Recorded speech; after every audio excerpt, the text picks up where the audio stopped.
oh, I can feel just different aspects of myself kind of like fighting with themselves or myself. There's a few really strong compulsions I have, you know, going through me right now. And I'm finding it difficult to choose which one to focus on. You know, if I try to take myself out of the equation and just look at things from, you know, so-called universal or God perspective, like my opinions out of the way, just to see it as just as it is, like where I'm at in my life and everything that's going on, and what would probably be the most helpful for me is I mean, it's what I've been lacking. It's, you know, I mean, if you're gonna grow, the thing that's going to help you grow the most is the thing that challenges you the most, which is the thing that you're not used to, which is the thing that's, you know, difficult.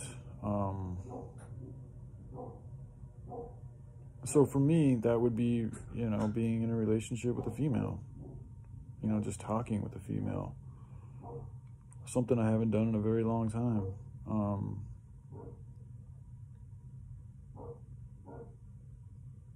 And I mean, yeah, it feels like a long time, you know, and in the little bit of time I have spoken to females, there's been large stretches of me not talking at all. So just collectively, like throughout my 36 years of on this earth, I've had not very much experience with talking with females.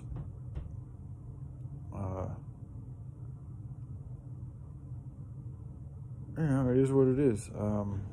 I think a large reason for that is because I still feel the same way largely today. Is I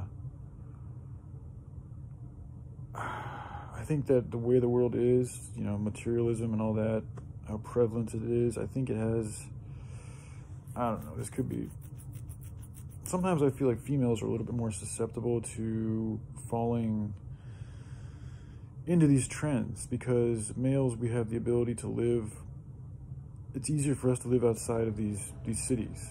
You know, it's easier for us to fend for ourselves physically. It's easier for us to gather resources through work. It's easier for us to protect ourselves.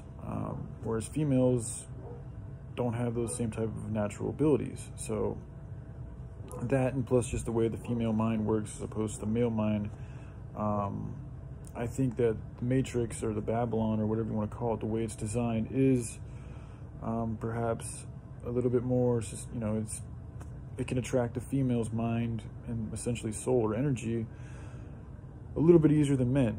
And that might be one reason why I haven't been drawn, you know, like from a heart level to a lot of females, is because I just don't see, or I don't feel a lot of the same frequencies in their heart as I do in mine. Which is another reason why when I first started watching Joy's channel, which has been probably like, I don't know, close to 4 years now, I was really like, whoa, who is this? Like, because it's like, it was something unique. I've never really witnessed somebody, especially a female, who was just talking the way she was talking and doing the things that she was doing. So it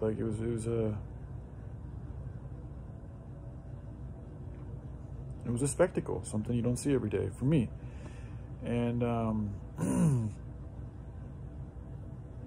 you know, to this day, I still don't feel, I still feel like I could, you know,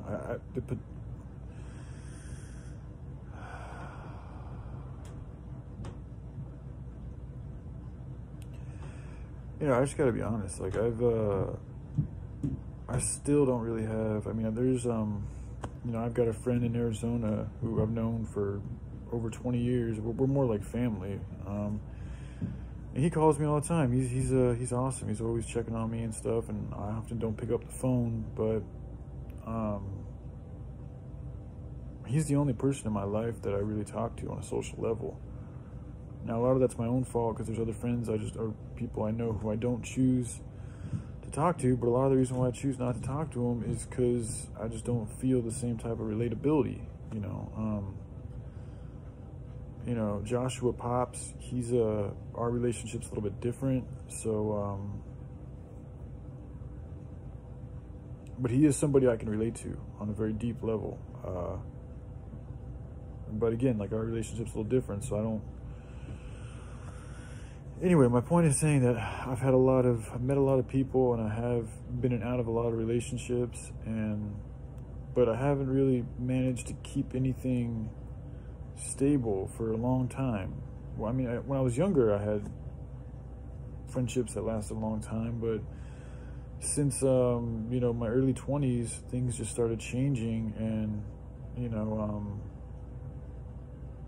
a lot of it's, I mean, largely part of me. Like, I stopped caring so much about friendship and relationships, and I started caring more about drugs, you know, and then I started having panic attacks, and that just like estranged me even more from the rest of the world, because I didn't know what the hell was going on. I was like, you know, I was in great shape. I was in my early 20s, and all of a sudden I was feeling like I'm gonna die, like, all the time. Just this feeling of impending doom was just over me like a black cloud all the time. I thought I had trouble breathing. I thought there was something wrong with my lungs. I'd get dizzy and feel like I was gonna pass out, like, just crazy stuff. I mean, all the time. This would happen all the time. And then, so the panic attacks, you know, having those things only perpetuated my desire to want to get high even more. So that's exactly what I did.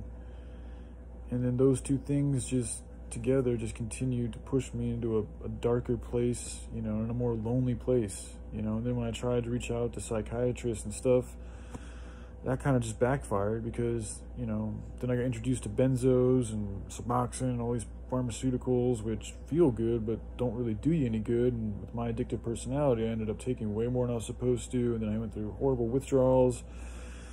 And then the psychiatrist that I talked to, you know, he was a cool dude. I actually really liked him. He was a natural path guy too, so I liked that. But he told me that he'd always be there for me, and then I could tell him anything. So I was like, all right, so I'm gonna go ahead and tell him anything. And then after we had a session where he hypnotized me, like, he sent me a letter within the next couple of days saying that he couldn't see me anymore. So I felt betrayed. I was like, oh shit, this medical system that's supposed to help all these people, and this dude tells me I can tell him anything, he's always gonna be there. It wasn't true, you know, and it really hurt. You know, I was crying. I didn't have any friends in my life, you know, and I shared with him how my friend in Phoenix had left me and how badly that affected me, and or not that just how badly things had happened in Phoenix, and me being alone in Oregon, because I was still new to Oregon at the time when I was seeing him. And yeah, he just completely X'd me out of his life, and he tried to send me off to another shrink. And I actually went and saw her. It was a female, and I was like, I'll give it a shot. But at that time, I felt betrayed. I'd lost my I lost hope in their method of doing things. I lost a lot of trust. I was already skeptical from the get-go, and then just the way it went down just even enforced my skepticism. And then I also witnessed a bunch of bad things with my mom and her shrink, which, you know, maybe I'll make another video about that later. But so anyway, you know, that's just a little bit of a past of my life. And, you know, now I'm here at 36 years old, and, you know, I've just, like, had a lot of relationships that, you know, they start off really cool, and there's a lot of connection, and a lot, you know, I just don't feed it. You know, I just continue to, I mean, there's always two people, like, I'm not blaming them. I know that there's something with me that keeps other people from wanting to be around me.